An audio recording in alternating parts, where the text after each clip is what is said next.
Hello and welcome to Southwest. I'm Anusha Ravi Sood and you're watching State of Play, our daily roundup of all things politics, policy, and human interest. The right-wing ecosystem in India has birthed a Frankenstein's monster. This monster has now gone rogue, ending up embarrassing the Indian government at a very sensitive, critical time. You've seen this monster.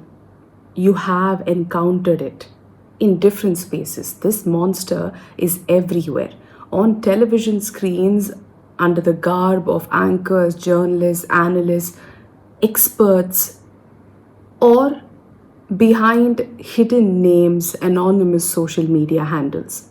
There is no escaping this monster that has been bred, fed, emboldened and taken care of over the last few years. From kicking up a diplomatic row with an ally to abusing a veteran diplomat to such an extent that he had to lock his social media accounts, and in yet another city, mindlessly going after an Indian owned business over its name. This ecosystem has gone out of hand, embarrassing itself and, more importantly, the BJP led union government with Narendra Modi as the Prime Minister.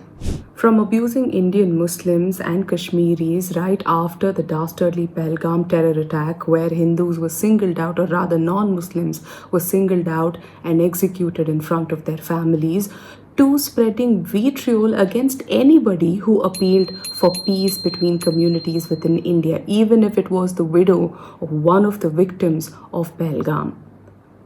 To then warmongering on television channels and social media as analysts, as trolls, as an entire ecosystem. This right-wing bred, emboldened, fed ecosystem has been baying for blood on one hand while deifying Prime Minister Modi on the other.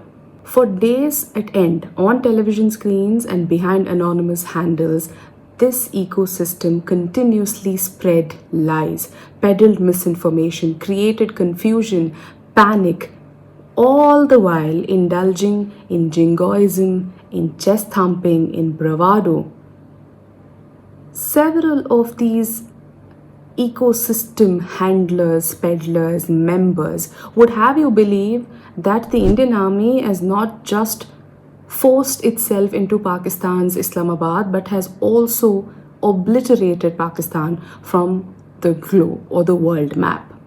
So when suddenly American President Donald Trump announced a ceasefire between India and Pakistan, it took this entire system by surprise. Stumped, this entire Frankenstein's monster had no idea how to deal with the US president declaring a ceasefire between India and Pakistan. A third country's chief was speaking about the foreign policy of India.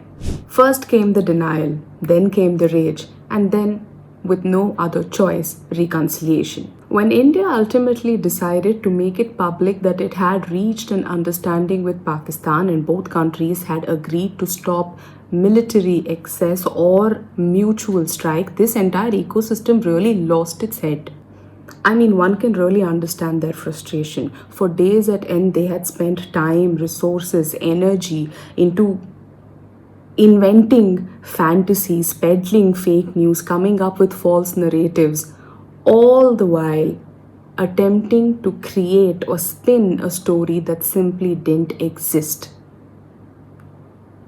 With Trump's announcement of a ceasefire and India officially declaring that there will no longer be strikes between India and Pakistan, this ecosystem's carefully built narrative, built up energy had gone bust.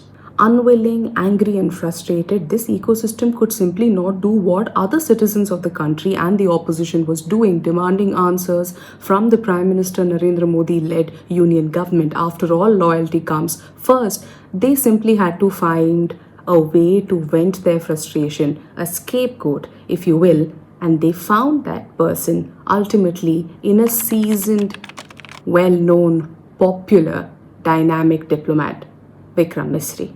India's Foreign Secretary Vikram Misri had become the poster boy of India's counter-terrorism operations carried out in Pakistan-occupied Kashmir and Pakistan under the name Operation Sindoor. He, along with two women officers of the Indian Armed Forces, were the face of the briefings, were the ones who spoke about Operation Sindoor for the very first time to the world, applauding what the Indian Armed Forces had done as retaliation to the Pahalgam terror attack. Barely days ago, the same ecosystem had been celebrating Vikram Misri, calling him a Kashmiri Pandit from Kashmir, right now speaking for the people of Kashmir or those killed in Kashmir, a fitting reply to terrorists.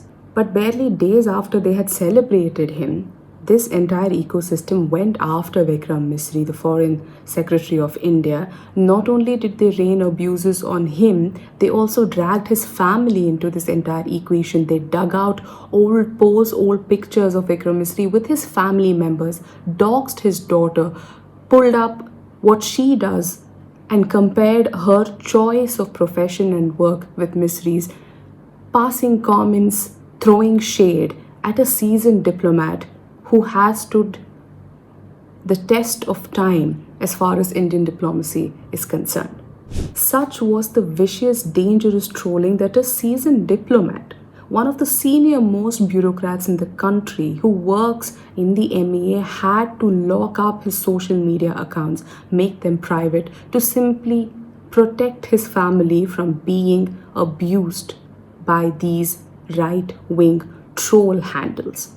Despite all this, not a single person from the government or senior bureaucrats in the government publicly defended Misri against this volley of vicious trolling that he was being subjected to simply for doing his job. Somehow, the right-wing ecosystem seems to believe that bureaucrats take policy decisions by themselves with no approval from the union government. What world are you really living in? A bureaucrat simply implements a decision taken by the government.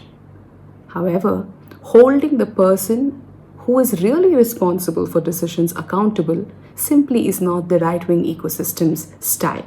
If that is what they did to a seasoned diplomat of our own country, another well-known, popular troll, motor-mouth right-wing ecosystem's leader almost cost India an ally because of his abusive language, unnecessary allegations, and unfounded spin. A self-proclaimed defense expert and a recurring guest on several TV channels, Gaurav Arya abused Iranian foreign minister. Iran was not willing to let that slide. Iran embassy in India pulled up Gaurav Arya for his statement quite angrily. India did not miss the point Iran was trying to make. The Indian embassy in Iran quickly entered into damage control mode. Not only did India distance itself from the statements made by Gaurav Arya, it also deemed it irresponsible, rather disrespectful and inappropriate. Let's remember, this is a man that is proudly claimed, celebrated by the right wing, endorsed by the right wing. His views have been shared widely and complimented from leaders of the BJP.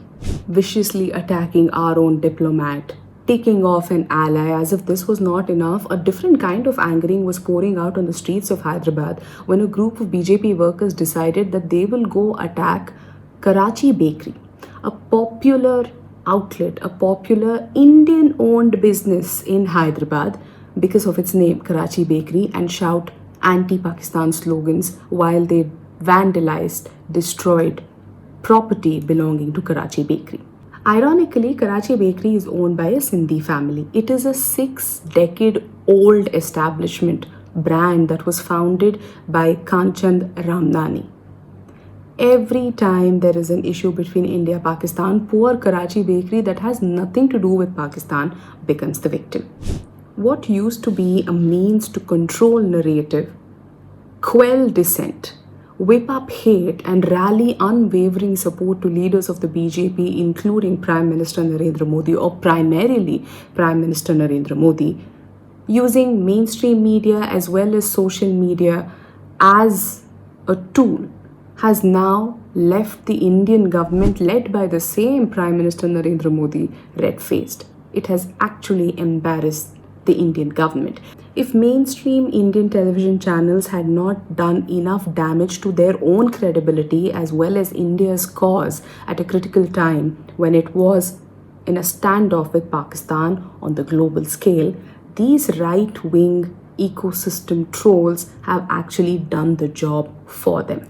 This ecosystem was carefully put together, encouraged, fed and bred by the right wing and its political representatives in India to ensure this becomes their first line of defense when it comes to perception battle or war of narratives. Now the same system, it seems, has turned out to be a headache for the BJP government at the center. Well, it is true, you rear snakes and eventually they will bite you.